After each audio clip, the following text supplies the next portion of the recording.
तो welcome back to your own channel learn agriculture by Rohit Kumar. आज हम इस वीडियो में बात करने जा रहे हैं कुछ और महत्वपूर्ण सवाल जो कि आपके प्रतियोगिता परीक्षाओं या और अन्य कॉम्पिटिटिव एग्जामिनेशन है उसके लिए बहुत ही महत्वपूर्ण और इम्पोर्टेंट है। तो चलिए आज जो क्वेश्चन हम डिस्कस करेंगे वो ऑब्जेक्टिव नहीं है, वो वन लाइनर है, वो एक वर्ड में या एक लाइन उनका जवाब देना होता है। तो इससे में जो है एग्रीकल्चर के जो सारे क्वेश्चन हैं उसको हम आसानी से तैयार कर सकते हैं। चलिए शुरू करते हैं पहले क्वेश्चन से। तो पहला क्वेश्चन है कि भारत की कृषि सबसे अधिक किस पर निर्भर करती है। तो आप जानते हैं कि एग्रीकल्चर जो है इंडिया में वो पूरा का पूरा मानसून पे निर्भर करता है, यानी कि वर्षा पे निर्भर करता है। तो इसका आंसर हो जाएगा वर्षा पे, या बरसात भी लिख सकते हो आप। नेक्स्ट क्वेश्चन है जो फसल अक्टूबर में बोई जाती है और अप्रैल में काट ली जाती है वह क्या कहलाती है। भाई सिंपल सी बात है, अक्टूबर में यानी सर्दियों में बोई जाती है और गर्मी स्टार्ट होते होते काट ली जाती है, तो वो हमारा रबी का फसल होता है, आप जानते हैं। उसके बाद में जो फसल जुलाई में बोई जाती है और अक्टूबर में काट ली जाती है वो कौन सी फसल है, वो खरीफ की फसल है। जो गर्मी स्टार्ट या गर्मी के दिन में बोई जाती है और बारिश स्टार्ट होते होते काट ली जाती है, जैसा जो सर्दी स्टार्ट होते काट ली जाती है, तो वो खरीफ की फसल कहलाती है। और एक फसल और होती है जिसको हम बोलते हैं जायद की फसल, जो न तो रबी की होती है न खरीफ की होती है, उनके बीच की जो समय होता है उसमें उसको बुआई करते हैं, तो वो फसल होती है जायद की फसल।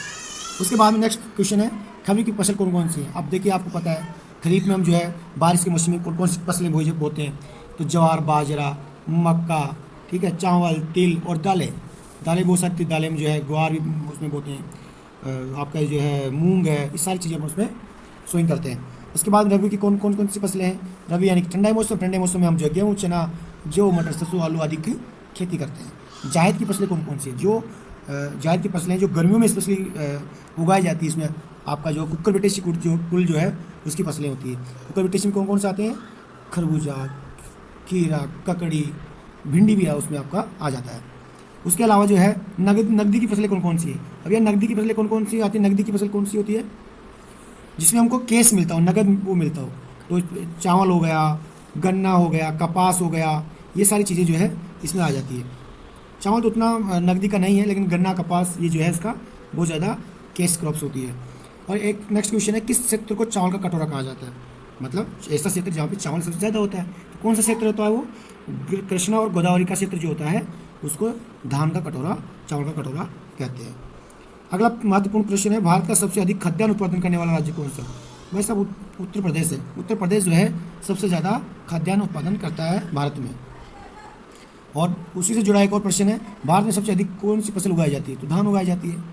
और सबसे और भी महत्वपूर्ण सवाल जो हमेशा पूछा जाता है वह है कि हरित क्रांति का जनक किसे माना जाता है।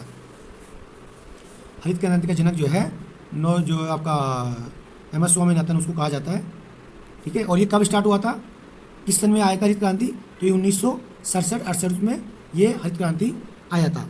और क्यों आया था, किस वजह से आया था, जो खाद्यान्न है, जो सीरियल्स है उसकी वजह से आया था, स्पेशली गेहूँ और चावल की वजह से, जिसमें जो है जो फर्टिलाइजर उसका सबसे ज़्यादा यूज़ किया हमने और हाई यील्डिंग वैराइटीज़ यूज़ किया था।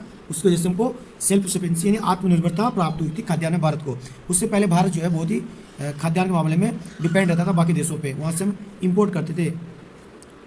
तो उसके अलावा नेक्स्ट हमारा क्वेश्चन है कि हरित क्रांति का मुख्य उद्देश्य क्या था।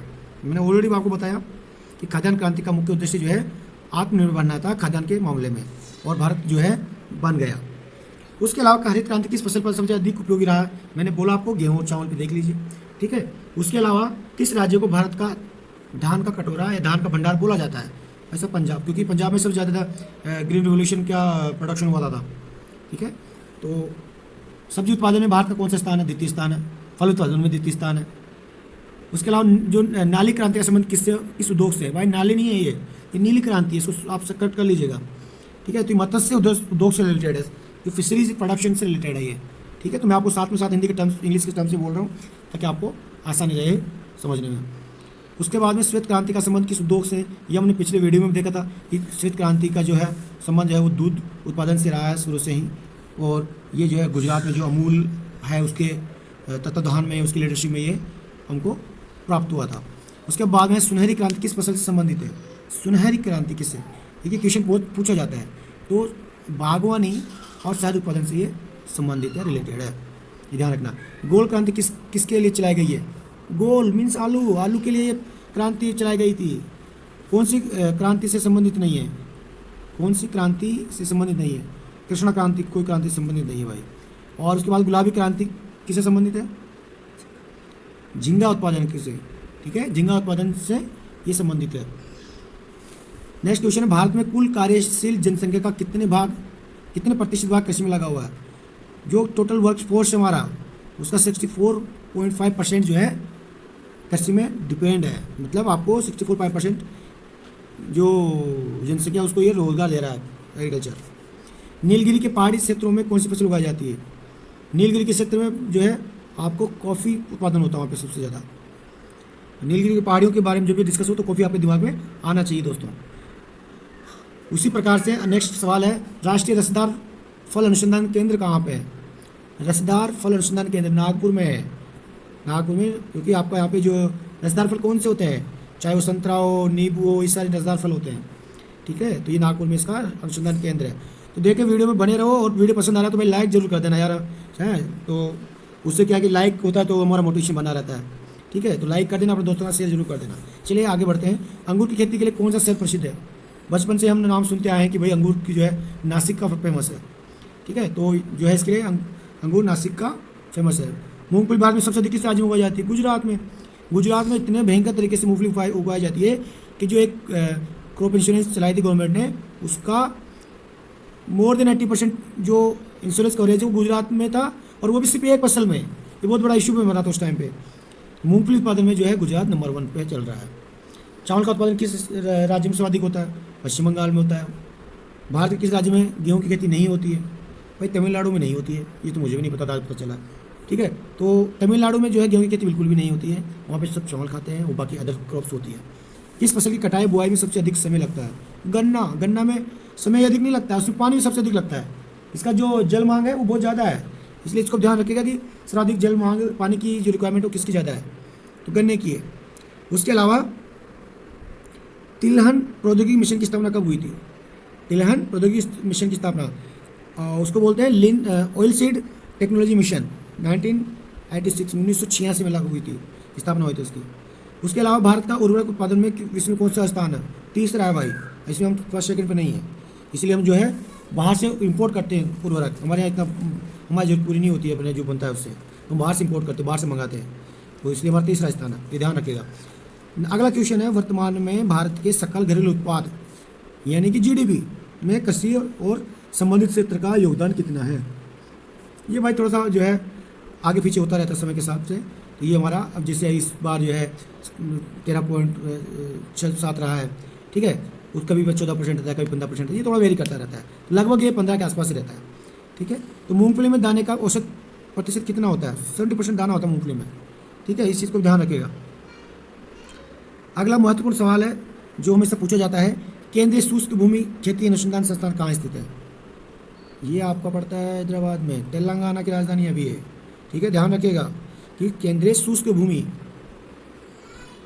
खेती अनुसंधान संस्थान कहाँ स्थित है? हैदराबाद में। मक्का की खेती किस मौसम में की जाती है? भाई मक्का वैसे तो खरीफ की फसल है, लेकिन बिहार में जो है इसको रबी में भी किया जाता है, और 2-3 फसलें ली जाती है इसकी, क्योंकि वहाँ का क्लाइमेट ऐसा, जैसे किशनगंज में जो है बिहार का डिस्ट्रिक्ट किशनगंज, वहाँ पे जो है इसका कब 2-3 फसल आराम से ले सकते हैं वहाँ पे।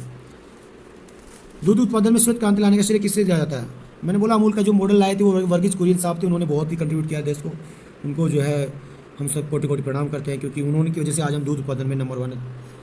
दूध उत्पादन में भारत का कौन सा स्थान है? प्रथम, मैंने बोला नंबर 1 है।